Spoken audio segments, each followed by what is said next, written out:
உயர்ந்தவர், உமக்கு மேல் ஒருவரும் இல்லையே. எல்லோருக்கும் மேலாக உயர்ந்தவர், உமக்கு மேல் ஒருவரும் இல்லையே. அல்லேலூயா அல்லேலூயா அல்லேலூயா ஆமென். அல்லேலூயா அல்லேலூயா அல்லேலூயா ஆமென். ஒருவரால் சிருஷ்டிக்கப்படாமலே தாமாக என்றென்றும் இருப்பவர், ஒருவரால் சிருஷ்டிக்கப்படாமலே தாமாக என்ற. இப்போதும் கூட 2 ராஜாக்கள் 2வது அதிகாரத்தில் ஒரு சில வசனங்களை நாம் படிப்போமாக. முதலாவது நான் வாசிக்கிறேன். 2 ராஜாக்கள் 2வது அதிகாரம் 18 முதல். எரிகோவிலிருந்த அவனிடத்திற்கு திரும்பி வந்தபோது அவன் இவர்களை பார்த்து, போக வேண்டாம் என்று நான் உங்களுக்கு சொல்லவில்லையா என்றான். எலியாவை தேடி நாங்கள் போகிறோம் என்று தீர்க்கதரிசி புத்திரர்கள்லாம் சொல்லும்போது, இல்லை வேண்டான்னு சொல்லி பார்த்தான்.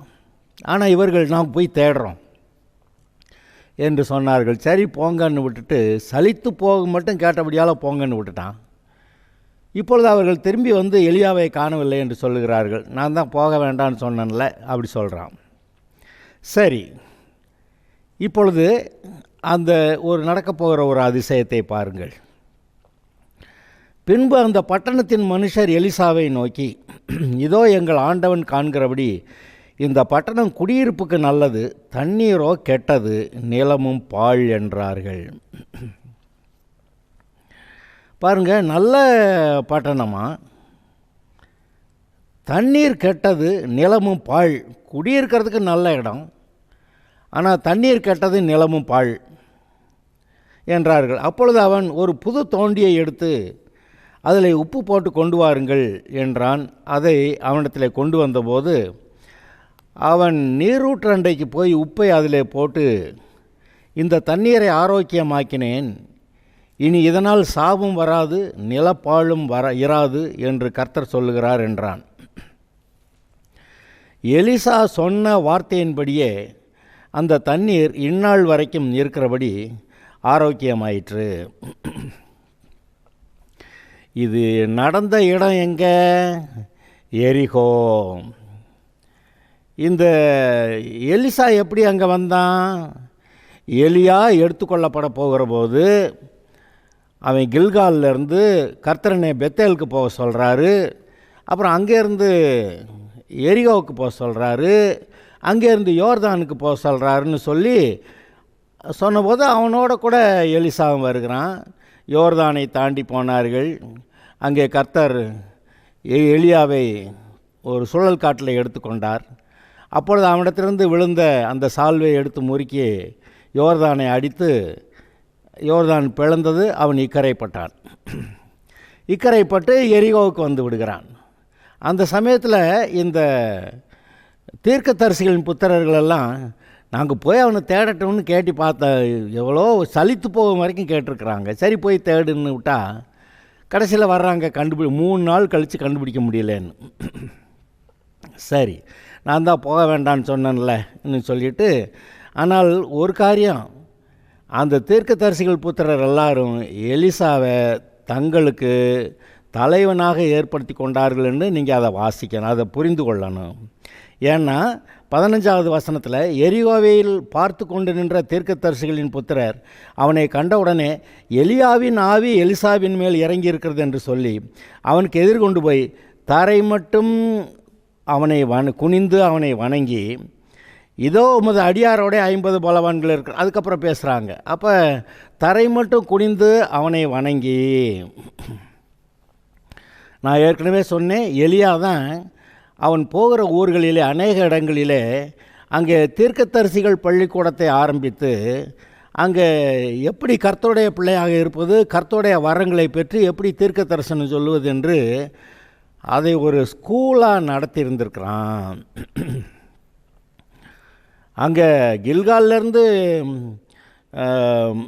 பெத்தேல் போகும்போது அங்கே இருக்க தீர்க்கதரிசிகள் புத்திரர் வர்றாங்க. அப்புறம் எரிகோவுக்கு போகிறப்ப அங்கே இருக்க தீர்க்கதரிசிகள் புத்திரர் வர்றாங்க. அப்போ நமக்கு சொல்லப்படுறது இந்த 2 இடம். இன்னும் வேறு இடங்களிலும் அது இருந்திருக்கக்கூடும். இதை நீங்கள் நினைத்து பாருங்கள். இப்பொழுது நான் உங்களுக்கு சொல்கிறேன், நீங்கள் விசுவாசியாக இருக்கிறீர்களே, நீங்கள் எந்த அளவுக்கு கிறிஸ்துவுக்குள் வளர்ந்திருக்கிறீர்களோ அந்த அளவுக்கு உங்களோடு கூட இசைந்து வருகிற ஆட்களை நீங்கள் வளர்த்து விட முடியும். உங்களுடைய வீடுகளில் அல்லது எந்த இடத்துல நீங்கள் அவர்களை சந்தித்து பேச முடியுதோ, வேத வாக்கியங்களை எடுத்து இந்த வசனம் இப்படி சொல்லுகிறது என்று வசனத்தை காட்டி காட்டி காட்டி அவர்களுக்கு போதிக்க வேண்டும். சும்மா சொன்னால் இந்த காதில் வாங்கி அந்த காதில் விட்டுருவாங்க. சபையிலும் அதே காரியம் அநேகருடைய வாழ்க்கையில் நடக்கிறது. நான் பொதுவாக பைபிள் நல்லா படிச்சிருக்காங்கங்கிறதுனால ஓரளவுக்கு வசனத்தை எடுத்து காட்டாமே நான் சொல்லிட்டு போவேன். கதை அங்கே அவ்வளோ நன்றாக வரும். ஆனால் இந்த புதிதாக வருகிறவர்களுக்கு வசனத்தை எடுத்து காட்டி இப்படி இருக்கிறது என்று சொல்லும்போது தான் அவர்களுக்கு அது மனதிலே பதியும். சரி, அங்கே எலியா அப்படிப்பட்ட ஒரு பெரிய ஊழியத்தை செய்திருந்தான். அவனுக்கு பிறகு அந்தந்த ஊர்களிலே தீர்க்கதரிசிகள் இருந்தார்கள், தீர்க்கதரிசிகள் புத்திரர் இருந்தார்கள். அவர்கள் எல்லாரும் கர்த்தருடைய வசனத்தை உடையவர்களாக இருந்தார்கள். அவர்கள் கர்த்தருக்கு அவர்களால் இயன்ற அளவுக்கு ஊழியம் செய்திருக்கிறார்கள். எலியாவுக்கு பிறகு எலிசா வருகிறான். எலிசாவை இப்பொழுது இவர்கள் தலைவனாக ஏற்றுக்கொண்டார்கள். இப்பொழுது இஸ்ரவேல் தேசம் முழுவதும் இந்த ஆவிக்குரிய ரீதியிலே எலிசாவின் தலைமையிலே அங்கே அநேக தீர்க்கதரிசிகள், தீர்க்கதரிசி புத்திரர் அங்கே தேசமெங்கும் இருக்கிறார்கள் என்று நீங்கள் நினைத்து பார்த்தால் அது எப்படி இருக்கும்? இன்றைக்கும் கூட சில ஆவிக்குரிய தலைவர்கள் ஆங்காங்கே சபைகளை ஏற்படுத்தி அதன் மூலமாக கர்த்தருடைய வசனத்தை அங்கே பிரசங்கிக்கிறார்கள் என்று சொல்லும்போது அதுவும் ஒரு விதத்தில் இந்த மாதிரி சந்தோஷமான விஷயந்தான்.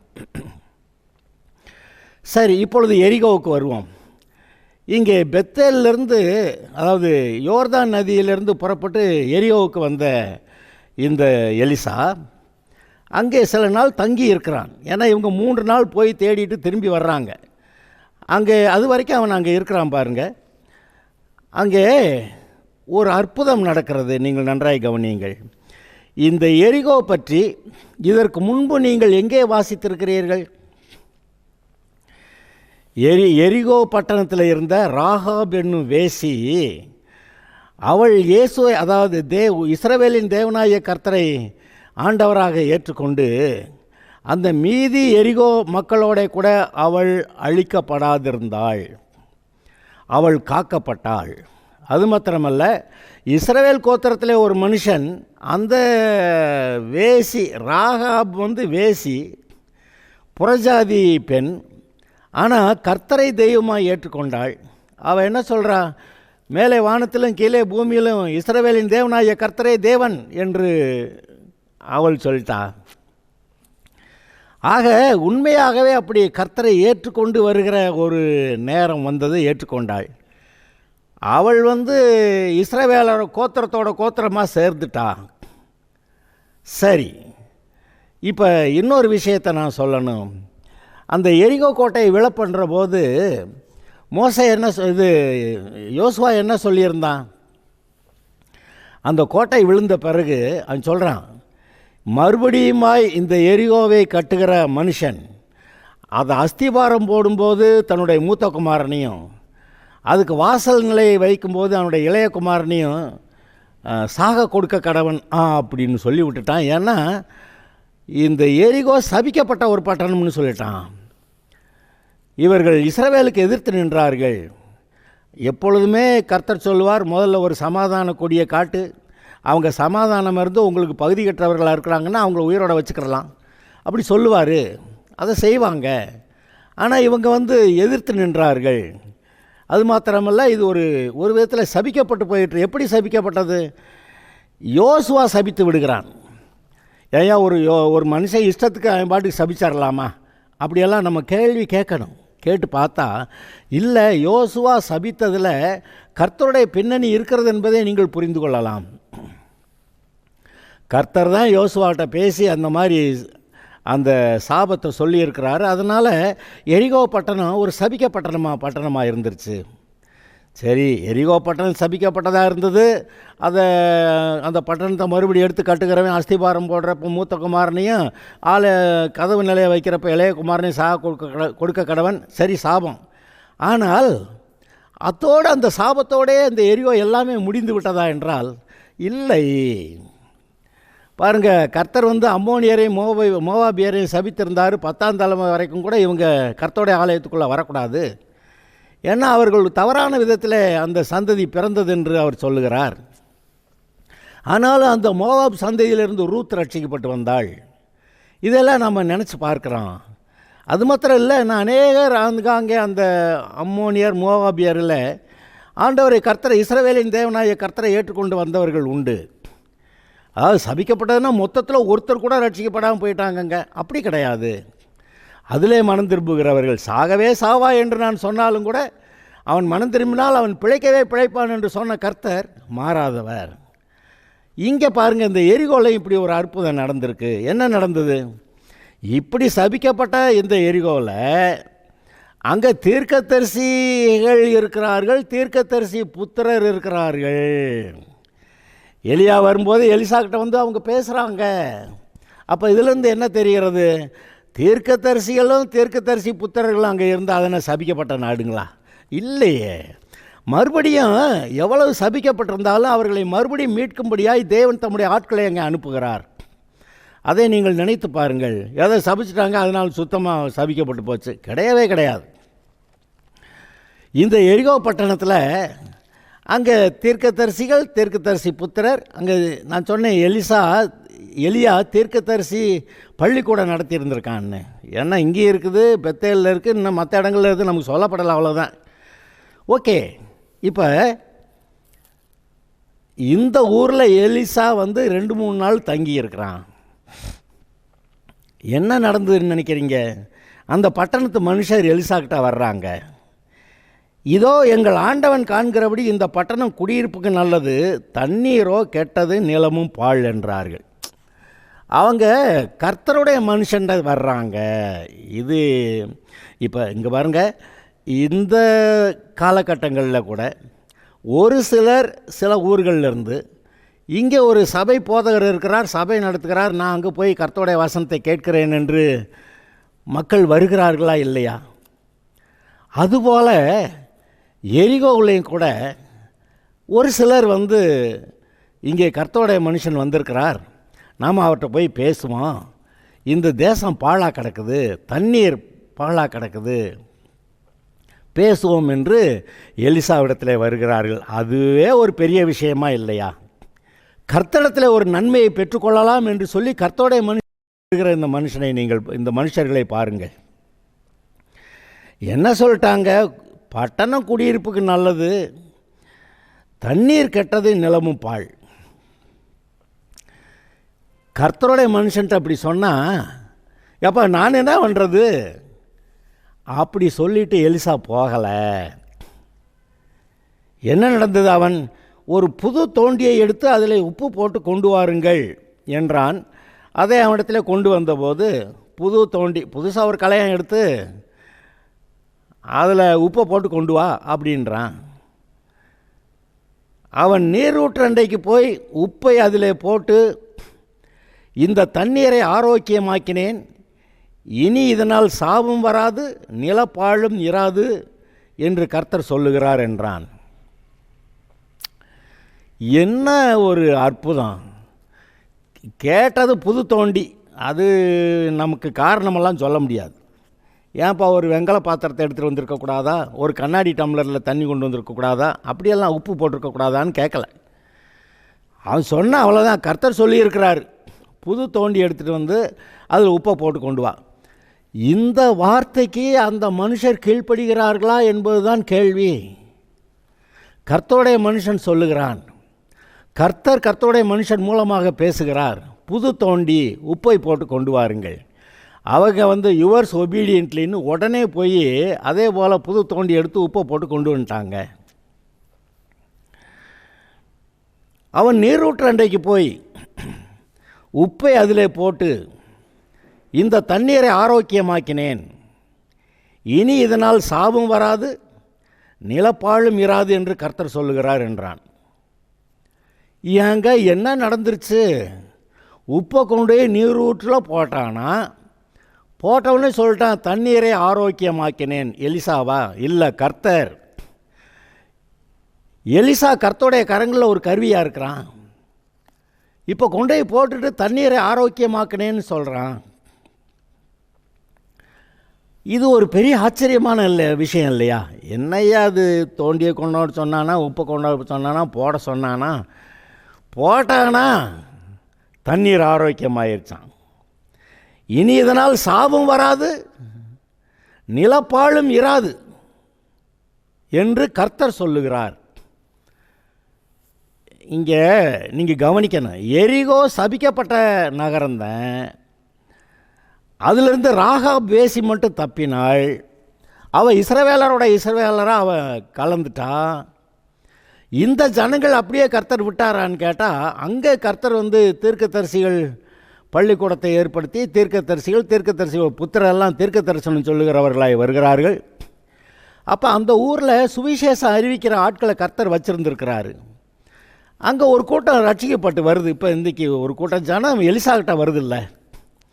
அப்படியானா அந்த ஊரில் கொஞ்சம் பேர் ரட்சிக்கப்பட்டிருக்கிறாங்க. அவங்க கேட்குறாங்க, ஐயா இடம் நல்ல இடம் தான் ஐயா, ஆனால் தண்ணீர் கெட்டது, நிலமும் பாழ்.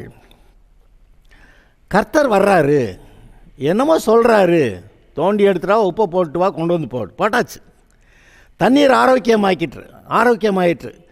இப்பொழுது நம்முடைய மத்தியிலே கூட ஒரு சிலர் ஒரு குறிப்பிட்ட சில சாபங்களில் இருக்கலாம்.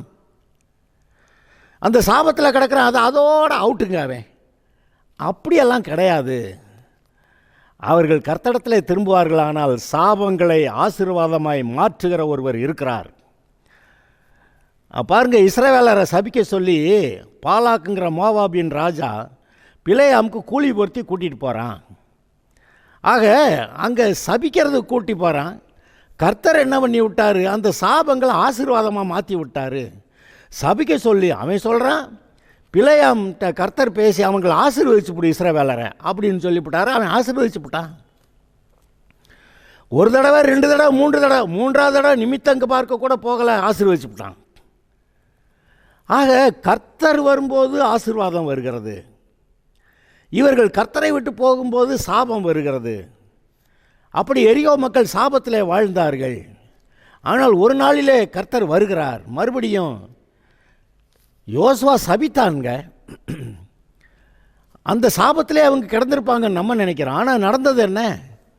ஒரு கூட்டம் ரட்சிக்கப்பட்டது. கர்த்தர் அங்கே போய் ஒவ்வொருத்தட்டையாக சொல்லி நீ ரட்சிக்கப்படு என்று சொல்லி தேவன் தம்மை வெளிப்படுத்தி இருக்கிறார். அதனால் அங்கே ஒரு கூட்டம் ரட்சிக்கப்பட்டது. கர்த்தர் என்ன பண்ணிட்டார்? இப்போ தண்ணீரை ஆரோக்கியமாக்கி நிலப்பாழும் இருக்காதுன்னு சொல்லி, இந்த தண்ணீர்னால் ஒரு சாபம் வராதுன்னு சொல்லி அந்த பட்டணத்தை கர்த்தர் ஆசீர்வதித்து விட்டார். அந்த பட்டணத்துக்கு பேரிட்ச மரங்களின் பட்டணம் என்று பெயர். அது சொல்லுவாங்க, உலகத்திலேயே முதல்ல ரொம்ப ஆதி காலத்துக்கு முன்னாடி ஆரம்ப காலங்களில் இருந்த பட்டணம் இந்த எரிகோ தான் அப்படின்னு சொல்லுவாங்க. ஆனால் பைபிளில் நம்முடைய பைபிள் வரலாற்று காரியங்களை பார்க்கும்போது அது எப்படிப்பட்டது என்று நாம் நிதானித்து கொள்ளலாம். இப்போவும் கூட நீங்கள் அங்கே போனீங்கன்னா அந்த எரிகோ பட்டணத்து உள்ள ஒரு நீரூற்று இருக்கிறது. அதை ஏதோ ஒரு விதமாக கட்டி ஒரு இந்த பானையில் தண்ணி பிடிக்கிறதுக்கு வச்சுருப்பாங்கல்ல, ஒரு தண்ணீர் குடிக்க அல்லது தண்ணீர் பிடிக்க ஒரு பானையில் தண்ணி பிடிக்க, அது மாதிரி ஒரு டேப் போட்டு அந்த இடத்துல அந்த டேப்லேருந்து தண்ணீர் ஊற்றிக்கொண்டே இருக்கிறது. அந்த எரிகோ பட்டணத்துக்கு அந்த நீரூற்று அப்படி டேப்பில் போட்டு வச்சுருக்கிறாங்க, வந்து கொண்டே இருக்கிறது.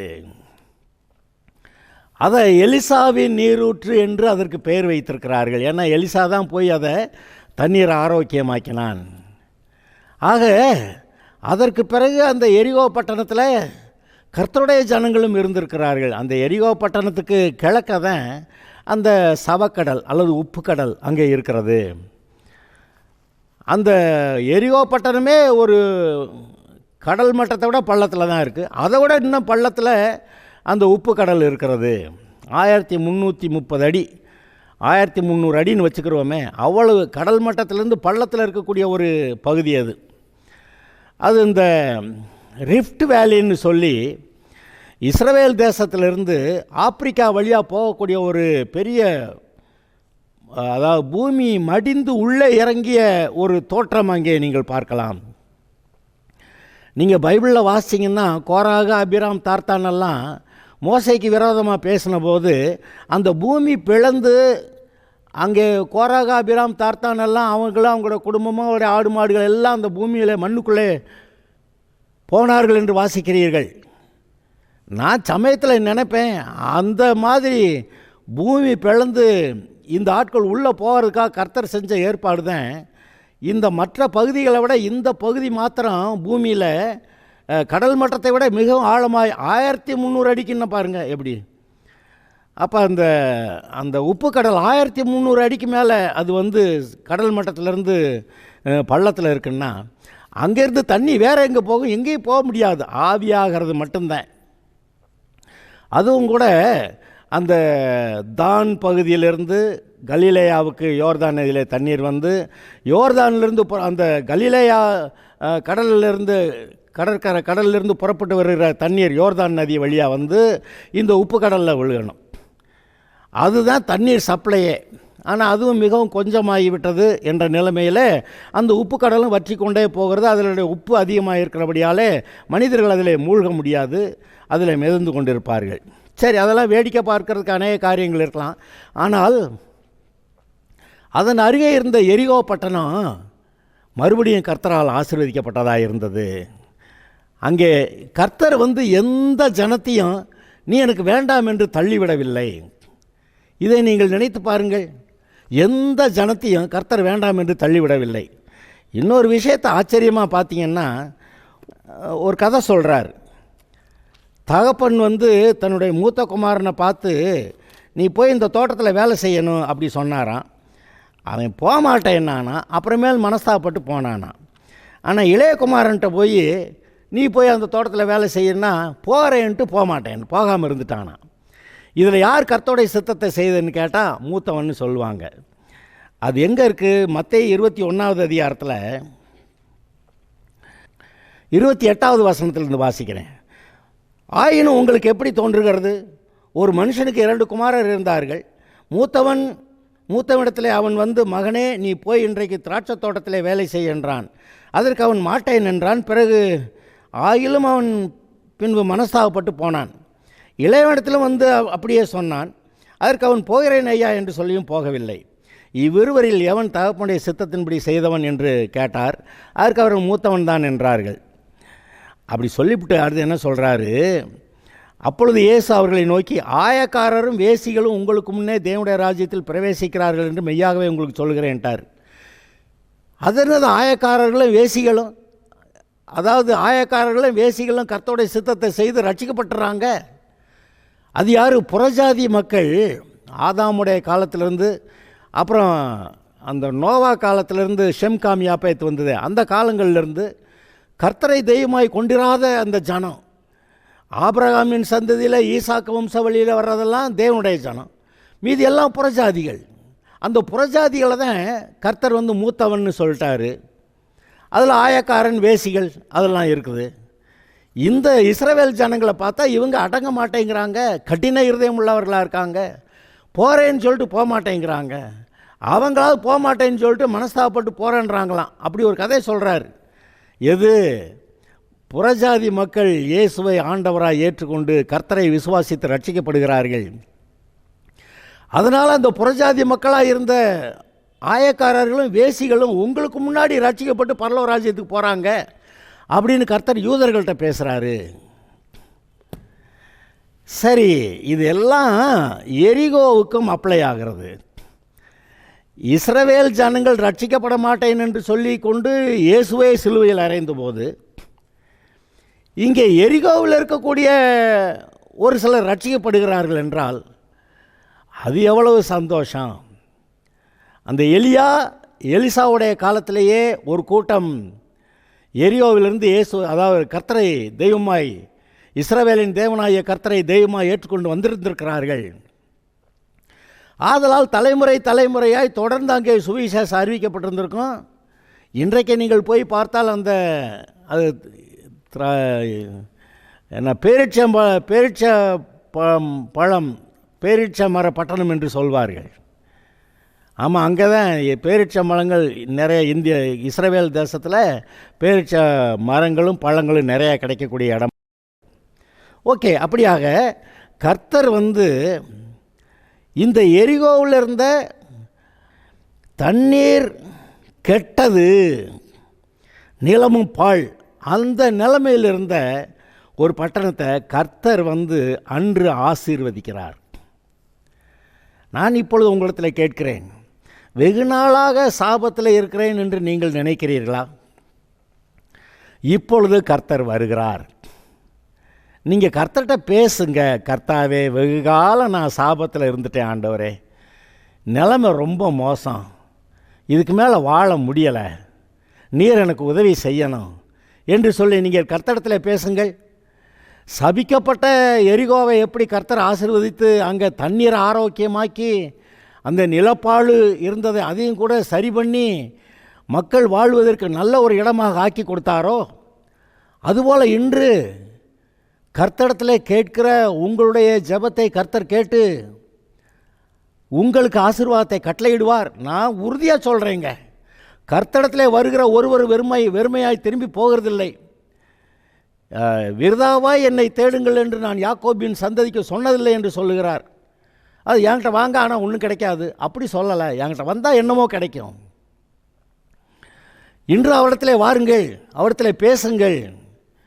அங்கே பாழான அந்த அந்த தண்ணீர் கெட்டதுன்னு இருக்கே, அது ஆரோக்கியமாக்கப்படும்.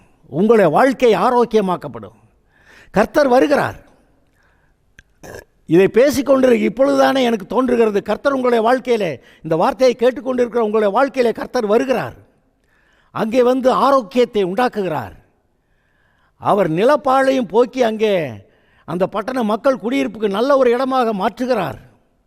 அவர் ஆசீர்வதிக்கிற தேவன். இங்கே பாருங்க, நீங்கள் வாசிச்சிருப்பீங்க லூக்கா 7வது அதிகாரத்தில், அங்கே ஒரு ஏழை விதவையோடைய மகன் செத்து போயிட்டான்னா அடக்க ஆராதனைக்கு போகிறாங்களாம். அங்கே இயேசு சீஷர்கள் அந்த பக்கத்தில் இருந்து வந்தாங்களாம். கர்த்தர் பார்த்தாராம், பாடையை நிறுத்தி அந்த லேடிக்கிட்ட அழாதேன்னு சொல்லிட்டு வாலிபனை எழுந்திருந்தாராம். எழுந்திரிச்சிட்டானா.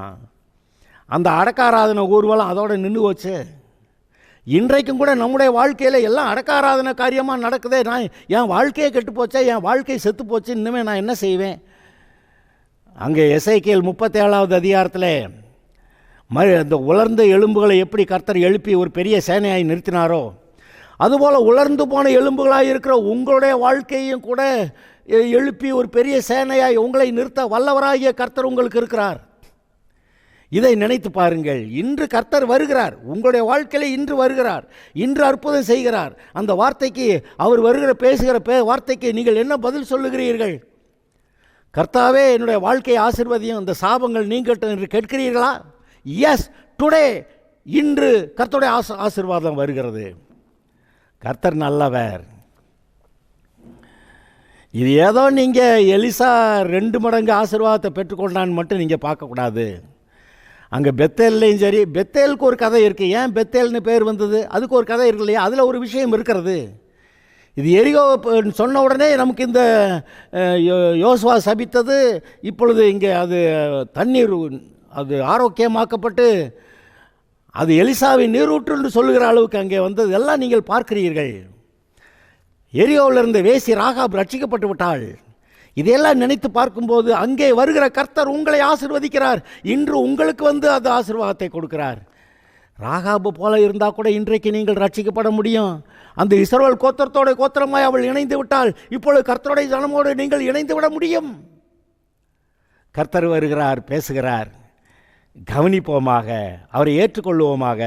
இன்று கர்த்தருடைய ஆசீர்வாதம் உங்கள் மேல் வருகிறது என்று நான் சொல்லுகிறேன். Okay, God bless you.